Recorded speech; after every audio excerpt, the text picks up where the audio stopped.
ঘূর্ণিঝড় রিমালের টানা ২ দিনের তাণ্ডবে ক্ষতচিহ্ন এখন স্পষ্ট। প্রাণহানি থেকে শুরু করে ঘরবাড়ি, ফসলি জমি, গাছপালা ও বৈদ্যুতিক ব্যবস্থার ব্যাপক ক্ষতি সাধন করেছে এটি। বরগুনায় ঘূর্ণিঝড় রিমালের তাণ্ডবে ভেঙে পড়েছে গাছপালা ও বৈদ্যুতিক খুঁটি। বিচ্ছিন্ন হয়েছে লাখো গ্রাহকের বিদ্যুৎ সংযোগ। গাছ ভেঙে পড়ে অনেক জায়গায় বন্ধ রয়েছে সড়ক যোগাযোগ। জোয়ারের পানিতে ডুবেছে বিস্তীর্ণ এলাকা। আগাম প্রস্তুতির কারণে প্রাণহানি না হলেও জলোচ্ছ্বাসে ভেসে গেছে গবাদি পশু, মাছের ঘের ও ফসলি ক্ষেত। বাড়িঘর ও জনপদ ভাসছে নোনা পানিতে। টানা ২ দিনের তাণ্ডবে ক্ষতবিক্ষত ভোলার বিস্তীর্ণ উপকূল। অনেকেই আশ্রয় নিয়েছেন খোলা আকাশের নিচে, কেউ বা ভাঙা ঘরে কষ্টে দিন কাটাচ্ছেন। আমার ঘরের টিন সব পুরো নিয়ে গেছে। এখন আমি আমার ছেলের সন্তান নিয়ে খুব কষ্টে আছি। ঘরে থাকতে অনেক কষ্ট হচ্ছে। বাচ্চা কাচ্চা নিয়ে আমরা সাইকেল সেন্টারে ছিলাম, খাওয়া দাওয়া করতে পারিনি। ভোলায় ঝড়ে ২,০০০-এর বেশি ঘর সম্পূর্ণভাবে ও ৫,০০০-এর বেশি ঘর আংশিক ক্ষতি হয়েছে।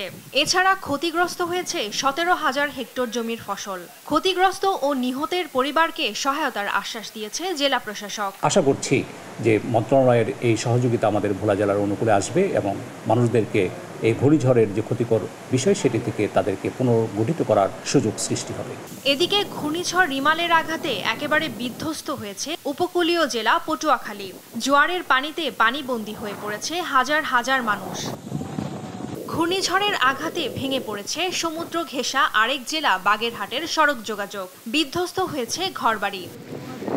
পিরোজপুরের ভান্ডারিয়ায় সোমবার রাতে রিমেলের আঘাতে গাছ চাপায় এক বৃদ্ধ দম্পতির প্রাণ গেছে। একই এলাকায় পানিতে ডুবে মৃত্যু হয়েছে আরও এক শিশুর। আপাতত বড় সড়কগুলোর যোগাযোগ ব্যবস্থা করা সম্ভব হয়েছে। আমাদের ইলেকট্রিক তারের উপর গাছ ভেঙে পড়ায় আমাদের বিদ্যুৎ সংযোগে আরো সময় লাগবে। ঘূর্ণিঝড় রিমাল প্রথম আঘাত হানে সুন্দরবন কোলঘেঁষা জেলা সাতক্ষীরায়। বাঁধ ভেঙে ভেসে গেছে ঘেরের মাছ, ভেঙে পড়েছে কাঁচা বাড়িঘর ও গাছপালা। তবে প্রশাসনের কর্মকর্তারা বলছেন ক্ষয়ক্ষতির সঠিক হিসাব পেতে আরও কিছুটা সময় লাগতে পারে। এদিকে নরসিংদীর ছগরিয়াপাড়ায় ঝড়ের তোড়ে ইটের স্ট্যাক ধসে পড়ে মৃত্যু হয়েছে এক দম্পতির। সেই সঙ্গে টানা ঝড় বৃষ্টিতে রাজধানীর পাশের জেলার নারায়ণগঞ্জে সৃষ্টি হয় জলাবদ্ধতা। ঘরবাড়ি, গাছপালা উপড়ে পড়া সহ বিদ্যুতের খুঁটি উপড়ে পড়ে বিদ্যুৎ বিচ্ছিন্ন অনেক এলাকা। খাগড়াছড়ির আলুটিলায় সোমবার সন্ধ্যা থেকে ভারী বৃষ্টিপাতে সড়কে গাছ ও বৈদ্যুতিক খুঁটি উপড়ে পড়লে গাছ কাটার সময় বিদ্যুৎ স্পৃষ্ট হয়ে এক ফায়ার সার্ভিস কর্মীর মৃত্যু হয়েছে। এছাড়া জেলা সদর সহ বেশ কয়েকটি এলাকা প্লাবিত হয়েছে। চেঙ্গি নদী ও মাইনী নদীতে বিপদসীমার কাছাকাছি দিয়ে পানি প্রবাহিত হচ্ছে।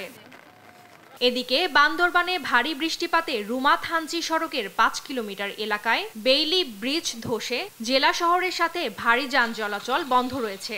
একই সাথে সোমবার দুপুর থেকেই বিদ্যুৎ বিচ্ছিন্ন রয়েছে জেলা সদর, থানচি, রুমা ও নাইক্ষ্যংছড়ি উপজেলা।